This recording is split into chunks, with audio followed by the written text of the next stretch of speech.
नमस्कार दोस्तों, crescent education classes में आप सभी का स्वागत है। I hope that you all are healthy and preparing well for upcoming examination. आज की वीडियो दोस्तों इन्फॉर्मेटिव होने वाली है। आज की वीडियो में दोस्तों हम बात करेंगे उत्तराखंड एलटी को लेकर जो अपडेट आई है। काफ़ी समय से दोस्तों आपके द्वारा क्वेरी की जा रही है उत्तराखंड एलटी को लेकर का आखिरकार कब इसका एग्ज़ाम होगा, कब इसका एडवर्टीजमेंट आएगा। काफ़ी समय हो चुका है, इसका एडवर्टीजमेंट नहीं आया है।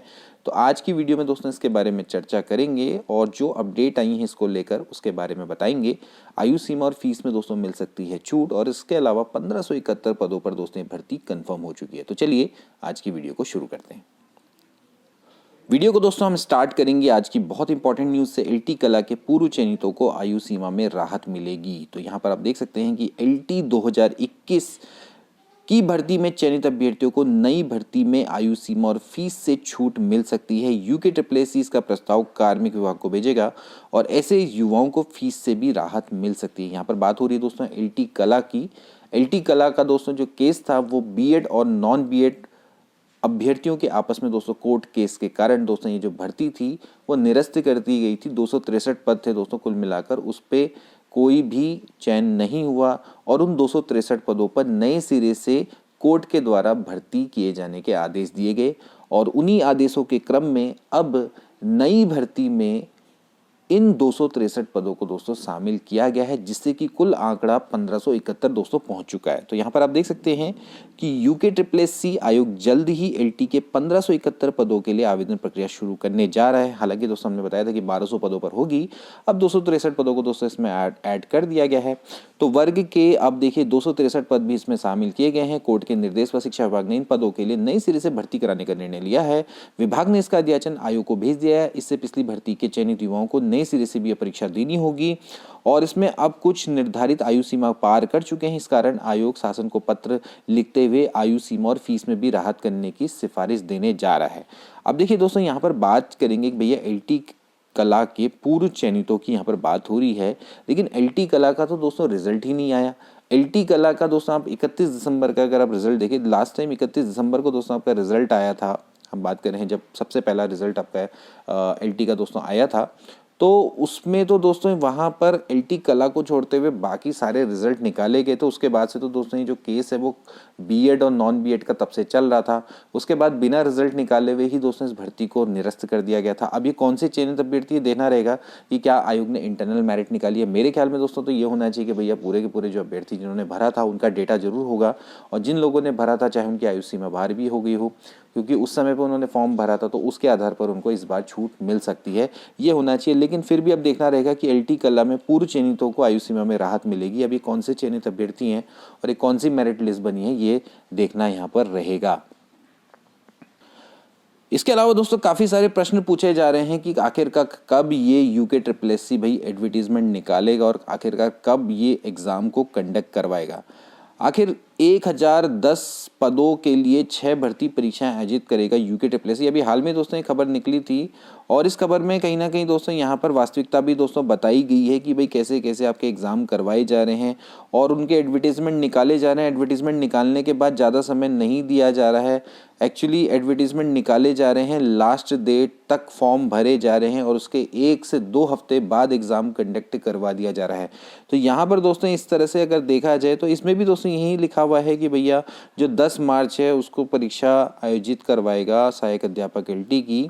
हालांकि दोस्तों ये जो बात है अभी फ़िलहाल यहाँ पर उतनी वास्तविकता या फिर धरातल पर साबित सिद्ध नहीं हो रही है, क्योंकि अभी तक दोस्तों एडवर्टीजमेंट नहीं आया है।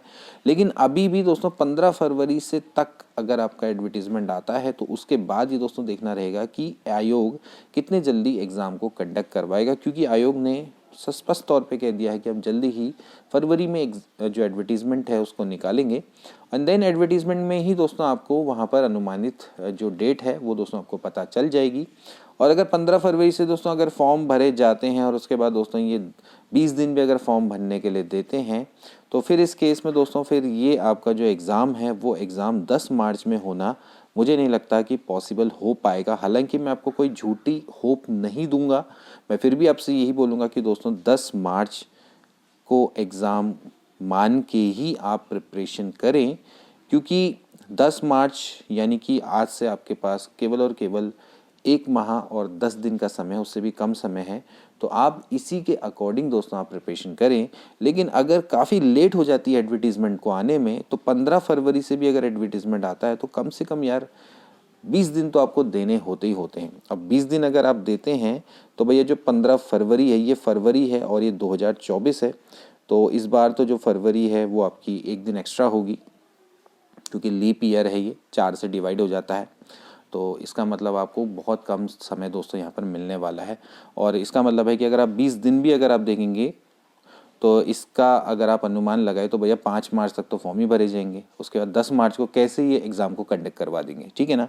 तो ये इस तरह से धरातल पर सिद्ध नहीं होता है। हाँ, अगर आजकल में ही फॉर्म आ जाते हैं एंड देन उसके बाद आपको ये कहते हैं कि तुरंत फॉर्म भरो और 20 दिन का समय देते हैं या 15 दिन का समय देते हैं, तो फिर उसके बाद फिर कम से कम 1 हफ्ते 2 हफ्ते बाद ये एग्ज़ाम की सोच सकते हैं, या 2 हफ्ते या 3 हफ्ते के बाद एग्ज़ाम की सोची जा सकती है।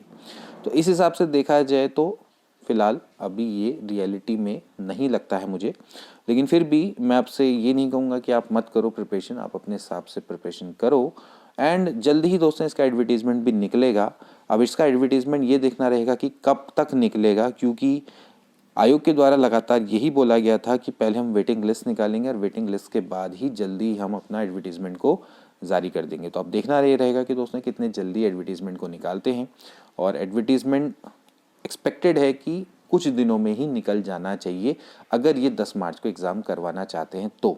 और अगर कुछ दिनों में नहीं निकलता है, यानी कि 15 फरवरी तक नहीं निकलता है, तो फिर यू कैन से दैट कि यार 10 मार्च को तो ये बिल्कुल रियलिटी में वास्तविकता नहीं है।